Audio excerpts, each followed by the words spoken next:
Hello cuties, welcome back to my channel Wangxian forever love. तो आज मैं आप लोगों के लिए मेरे एफएफ ए बैड ड्रीम का नेक्स्ट एपिसोड लेकर आई हूँ। मैं वीडियो कंटिन्यू करने से पहले आप लोगों से रिक्वेस्ट करना चाहती हूँ, अगर आप मेरी स्टोरी को पहली बार सुन रहे हैं तो मेरे चैनल को सब्सक्राइब कर दें एंड बेल आइकन को ज़रूर दबा लें। एंड फ्रेंड्स, मैं आप लोगों के कमेंट का बहुत ज़्यादा इंतज़ार करती हूँ, तो प्लीज़ आप लोग कमेंट ज़रूर कीजिएगा।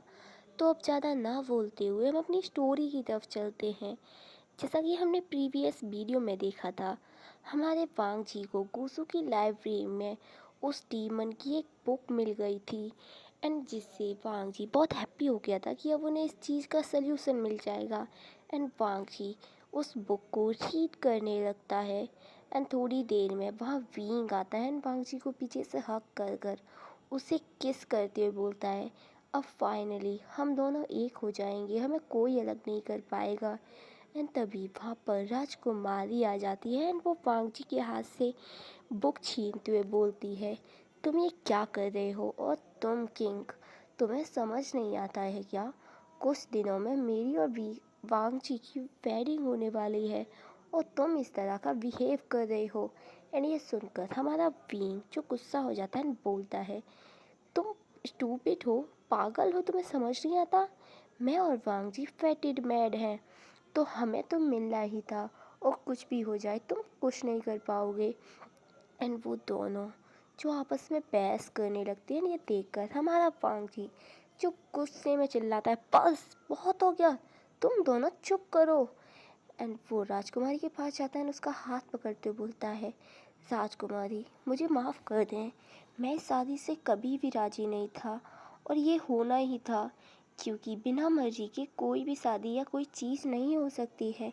मुझे माफ़ कर दीजिए, मैं किंग विभूषियान से प्यार करता हूँ और मैं उनसे ही शादी करना चाहता हूँ। ये सुनने के बाद राजकुमारी जो बहुत ज़्यादा रोने लगी थी वो अपनी फैमिली के पास चली गई थी। थोड़ी ही देर में बुलावा आता है कि जिन राज्य के लोग जो अपने राज्य वापस लौट रहे हैं। एंड इससे हमारा वांग जी जो हैप्पी था वो खुश था, लेकिन उसे डर भी लग रहा था कहीं जिन राज्य इस चीज़ से एंग्री होकर उन लोगों पे आक्रमण न कर दे। ये देखकर वींग जो वांग जी के पास आता है और बोलता है, डोंट वरी वांग जी, कुछ नहीं होगा और वो लोग हम पे आक्रमण नहीं करेंगे। अब वो भी जानते हैं जियांग राज्य और गुसू एक हो गए हैं तो वो कभी नहीं जीत पाएंगे और उनका भी आक्रमण करना बेवकूफ़ी कहलाएगा। एंड तभी वहाँ पर वो डीमन आ जाता है और वांग जी के हाथ में उस बुक को देखकर ज़ोर ज़ोर से हंसते हुए बोलता है, तुम चाहे कुछ भी कर लो, तुम मुझे भगा नहीं सकते हो। मुझे केवल 3 सोल चाहिए, या वो तुम दोगे या मैं खुद से ले लूँगा। ये कहकर वो डीमन वहाँ से डिसअपेयर हो जाता है। एंड वांग जी जो डर गया था एंड वो वीं को देखते हुए बोलता है, वो डीमन ऐसे ही मेरे सामने अचानक से आ जाता है और मुझे डर लगता है। आपको पता है, कुछ टाइम पहले वो डीमन आपके सर पे बैठा हुआ था और आपको पता तक नहीं। एंड ये सुनकर वी जो बोलता है, क्या वो डीमन मेरे सर पे बैठा था और मुझे पता भी नहीं? ये सोच कर वी जो घिन और डर की वजह से यू कर देता है यक। एंड ये देखकर वांग जी जो काफ़ी ज़ोर ज़ोर से हंसने लगता है। इन वांग जी को ऐसे देख हंसते हुए देखकर वींग भी स्माइल करता है, उसे थोड़ा सा साई फील हो रहा था, लेकिन वो वांग जी को कमर से पकड़ता है अपनी तरफ खींचकर उसे एक छोटी सी किस करते हुए बोलता है, मैं तुमसे आज से नहीं बल्कि जब से प्यार करता हूँ, जब मैंने तुम्हें पहली बार अपने सपने में देखा था। वी मैं भी, पर मुझे ज़्यादातर अपने सपने याद नहीं रहते, मुझे काफ़ी सारे नाइटमेयर्स आते हैं। मैंने कई बार इस डीमन को देखा है, लेकिन मैंने उस पर इतना ध्यान नहीं दिया।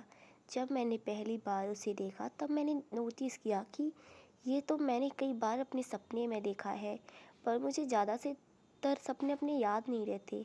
कितना अजीब है ना वांग जी, तुम्हें अपने सपने याद नहीं रहते और मैं अपने सपने भूल नहीं पाता हूँ। एंड वो दोनों ही एक दूसरे की तरफ देखकर स्माइल करते हैं एंड फिर एक दूसरे को हक कर लेते हैं।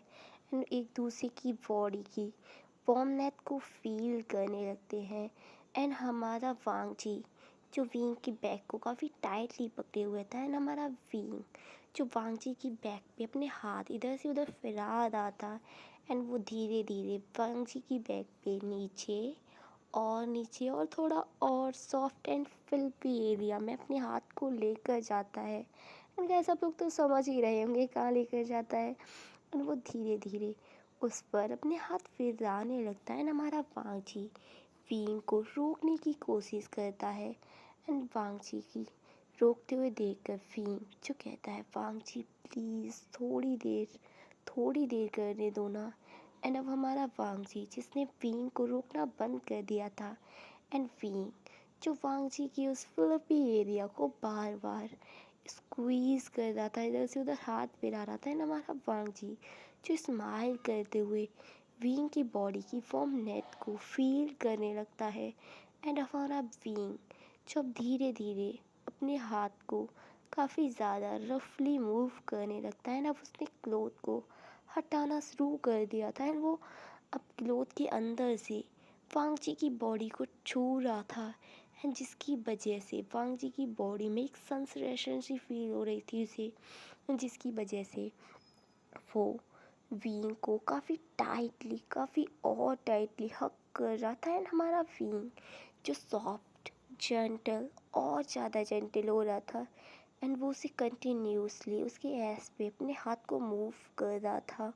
विंग वांग जी को ऐसे ऐसे सेंसिटिव एरियाज पे टच कर रहा था कि हमारा विंग वांग जी अपनी बॉडी पे बिल्कुल भी कंट्रोल नहीं कर पा रहा था। एंड उसके माउथ से हल्की हल्की स्वीट से मोन्स आ रहे थे।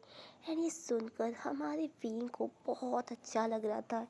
एंड उन दोनों के इस स्वीट से मोमेंट को ख़राब करने के लिए वो डीमन वह फिर से आ जाता है, एंड अपने मैजिक से उन दोनों को दूर कर देता है। वो दोनों अपोजिट साइड की दीवार में जाकर लगते हैं। एंड वो डीमन जो हंसते हुए बोलता है, मुझे जब तक मेरी 3 सोल नहीं मिल जाती मैं यहाँ से नहीं जाऊँगा। एंड वो हंसते हुए वहाँ से गायब हो जाता है। एंड हमारा विंग अभी इतने ज़्यादा गुस्से में था ना कि अब उसे और किसी चीज़ की ज़रूरत नहीं थी। वो अभी ही उस खंजर को लेकर उस डीमन को मार देना चाहता था, लेकिन वो ऐसा नहीं कर सकता। जैसा कि श्रवण ने कहा है कि जिस इंसान ने काला जादू किया है उसके मरने से वो डीमन मरेगा, तो हमारा विंग चाह कर भी ऐसा नहीं कर सकता। पर सच में उसे बहुत ज़्यादा गुस्सा आ रहा था उसके स्वीट से मोमेंट को ख़राब करने के लिए डीमन पर। एंड हम दूसरी तरफ जियांग राज्य का सीन देखते हैं। जियांग चेंग जो अपने पेरेंट्स को सारी बात बता चुका था, एंड ये सुनने के बाद जियांग फरमियान जिन्हें तो बिल्कुल भी भरोसा नहीं हो रहा था कि उनकी वाइफ ऐसा कुछ कर सकती है। एंड दूसरी तरफ मैडम यू जो वो तो बहुत गुस्से में थी, एंड वो बोलती हैं, उस चुड़ैल की इतनी हिम्मत कैसे हुई कि वो मेरे बेटे पे काला जादू करेगी। तुम उसे मार रहे हो या मैं उसे मार दूँ, लेकिन यू मुझे उसकी पूरी बात तो सुनने देना। मुझे उससे सफाई चाहिए। मेरा दिल कह रहा है कि उन्होंने ऐसा नहीं किया होगा। आप अपने दिल को किसी कचरे में ले जाके फेंक दीजिए, कब्र में जाकर दफना दीजिए। आपको समझ आ रहा है, उसने हमारे बेटे पे काला जादू किया है। मुझे तो लगता है उसने आप पर भी काला जादू कर दिया है। मैडम यू की बातें सुनकर अब जियांग फेमियान को भी बहुत गुस्सा आ रहा था, एंड वो गुस्से में अपनी वाइफ को वो लाने का आदेश देते हैं। और वो लेडी थोड़ी देर में वहाँ आती है। वो लेडी जो इतनी पोलाइट थी, इतनी हम्बल थी कि सबसे बड़े प्यार से बात कर रही थी। सेकंड क्वीन को भी पूरे राज्य ने बहुत प्यार दिया था, उन पे सब लोग बहुत ट्रस्ट करते थे। किसी को नहीं लगा था कि ये ऐसा कुछ करेंगी। वो जियांग चेंग के पास आती हैं, बोलती हैं, जियांगशा तुम अकेले आई हो, वो सियान नहीं आया, वो कैसा है। एंड जियांग चेंग जिसे अब उस लेडी की हर एक बात पर बहुत गुस्सा आ रहा था, एंड वो उस लेडी के सामने जाकर बोलता है, आपने मेरे भाई पर काला जादू क्यों किया। पहले तो वो लेडी ना ना कर रही थी, लेकिन जब जियांग चेंग ज़्यादा सवाल करता है तो वो गुस्से में बोल देती है, हाँ मैंने किया है वो काला जादू। ये सुनकर मैडम यू उस लेडी के पास आती हैं और उसके खींच कर रैपट लगाती हैं, बोलती हैं, तुम्हारी हिम्मत कैसे हुई मेरे बेटे पे काला जादू करने की। ये सुनकर वो लेडी जो कहती है, मैंने ये काला जादू तुम्हारी वजह से किया है। तुमने कभी मेरे साथ इंसानों जैसा बिहेव नहीं किया। तुम हमेशा मेरे और अपने बच्चों में भेदभाव करती रही। मैं चाहती थी मेरे बेटे को भी राज्य की कोई जिम्मेदारी मिले। मेरा बेटा जियांग रिंग इस राज्य का किंग बने, लेकिन ऐसा नहीं हो सकता था क्योंकि तुम्हारा बेटा विवुसियान इस राज्य का राजा बना। जियांग चेंग छोटा है, लेकिन वो राजा नहीं बन सकता, इसीलिए मैंने वींग पर काला जादू किया। और इसमें तुम्हारी भी गलती है यूँ। तुमने कभी मेरे साथ इंसानों जैसा बिहेव नहीं किया। क्वीन तो बहुत बड़ी बात है, अगर तुमने मेरे साथ प्यार से बिहेव किया होता तो आज ये सब नहीं होता। मेरे अंदर तुम्हारे लिए नफ़रत पैदा नहीं होती और इसलिए मैं वींग के साथ कुछ भी नहीं करती। लेकिन अब जो सज़ा तुमने गलती की है उसकी सज़ा मिलेगी। मैडम यू जो समझ रही थी कि उनकी गलती है, उन्होंने कभी भी छोटी क्वीन को उनका क्वीन होने का दर्जा नहीं दिया, क्योंकि उन्हें जेलस फील होता था उनके हस्बैंड किसी और लेडी के साथ होते थे। ऑफ कोर्स किसी भी लेडी को ऐसा फील होगा, कोई भी लेडी अनसिक्योर फील करेगी जब उसका हस्बैंड उसकी ही किसी मतलब सौतन के साथ ये सब करेगा। तो अब जियांग फैमियान जिन्हें बहुत गुस्सा आ रहा था सेकंड क्वीन की सारी बातें सुनकर, वो उसके पास आते हैं और बोलते हैं, आपने ऐसा क्यों किया। मैंने कभी भी आपसे प्यार करने में कमी नहीं छोड़ी। मैं यू से ज़्यादा आपसे प्यार करता था।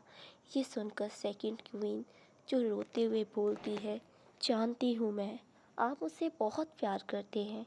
मैंने भी आपसे प्यार किया, लेकिन कभी भी आपने अपने इन बच्चों की तरह मेरे बच्चे से प्यार किया।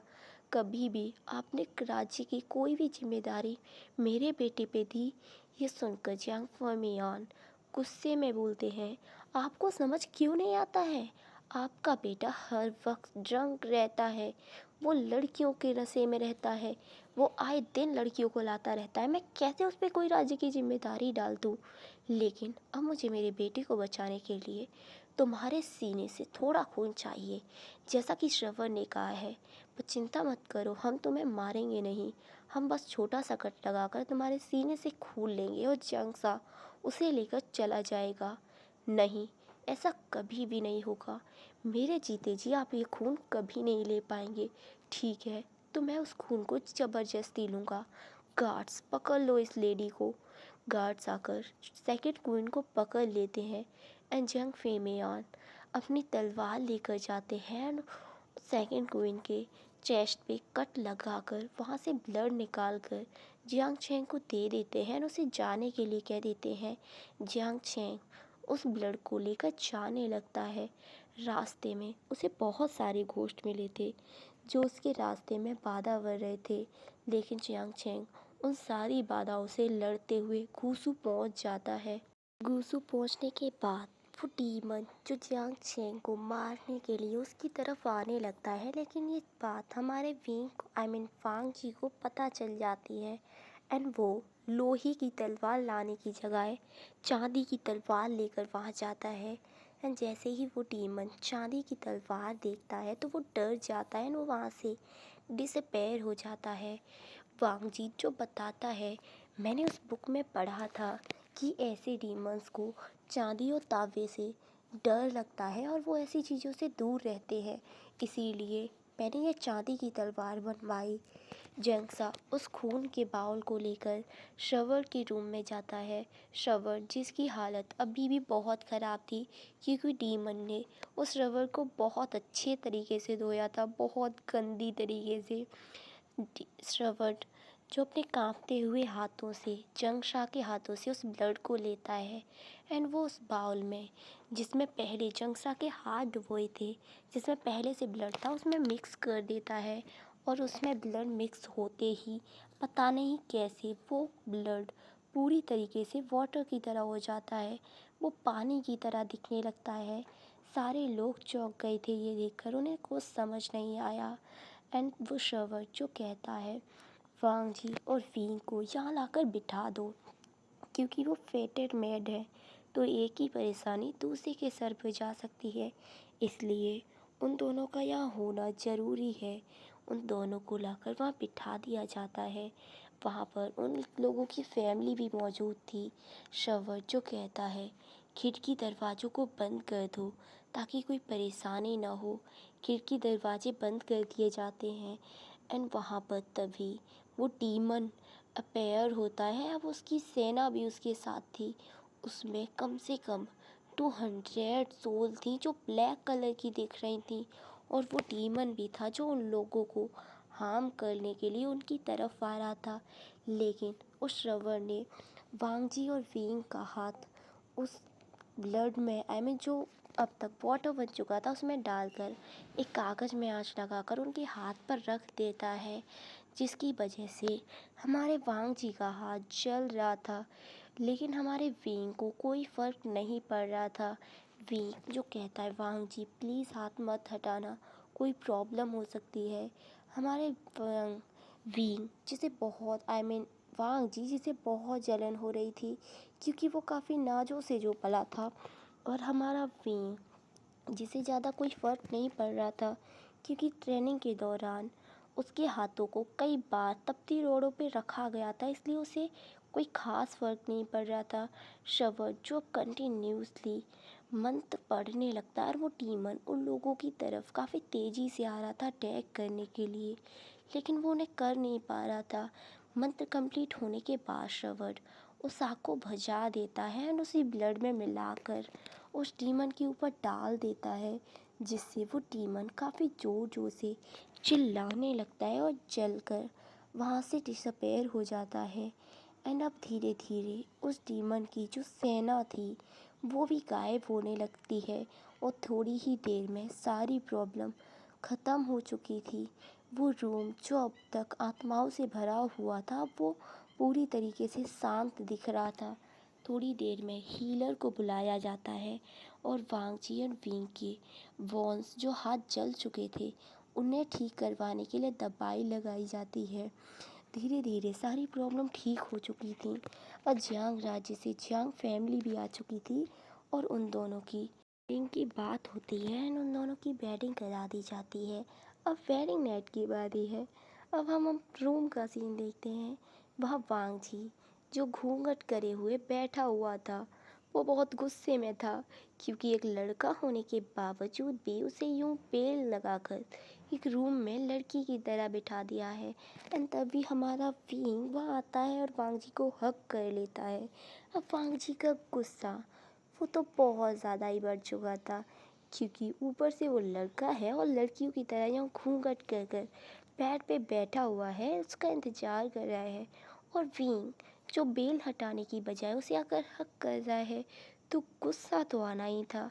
एंड वो विंग को कमर से पकड़ता है और उसके बैक पे बहुत ज़ोर से पिंच करता है, जिससे हमारे विंग के माउथ से काफ़ी ज़्यादा दर्द वाली आवाज़ आती है। एंड इसी के साथ ये हमारा चैप्टर ख़त्म हो जाता है। मिलेंगे हम नेक्स्ट वीडियो में। तो ये देखना बहुत इंटरेस्टिंग होने वाला है कि इस वेडिंग नाइट पे रोमांस होता है या फाइट। इसमें हमारे विंग को टॉप बनना पड़ेगा या हमारे विंग को, वांग जी को। तो प्लीज़ बिल्कुल भी मिस मत करना। सच में मुझे लगता है कि बहुत ज़्यादा इंटरेस्टिंग होगी। प्लीज़ आप लोग वेट ज़रूर करना मेरे नेक्स्ट एपिसोड के लिए, एंड कमेंट करके ज़रूर बताना कि ये कैसा लगा। एंड वंस अगेन, अगर आप मेरे चैनल